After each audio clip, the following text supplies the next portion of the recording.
Alors l'union des souverainistes, c'est toujours la tarte à la crème, c'est ce qu'on a aussi essayé de faire, mais il y a deux réalités en fait qui nous ont amenés à changer notre fusil d'épaule. Déjà, il faut savoir ce qu'on met derrière le terme de souverainiste. Tous les Frexiteurs sont souverainistes, mais on peut être souverainiste sans être Frexiteur. Je rappelle que le général de Gaulle, à aucun moment il est sorti de la CE, donc en fait ces gens-là diraient qu'il n'est pas souverainiste.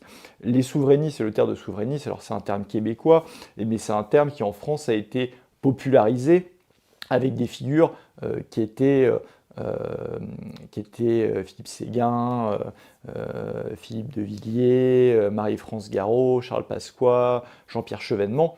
Tous ces gens-là, en fait, n'appelaient pas pour autant Frexit. Mais en fait, souverainiste, c'est toute personne qui défend la souveraineté nationale et toute personne, justement, qui s'oppose déjà au transfert, en fait, de souveraineté de la France. Or, qu'on le veuille ou non, selon ce critère-là qui est la définition officielle, ils ont qu'à lire un Larousse, le Rassemblement national est un parti souverainiste également parce qu'il s'est battu contre tous les traités de l'Union européenne et il continue de le faire à l'heure actuelle.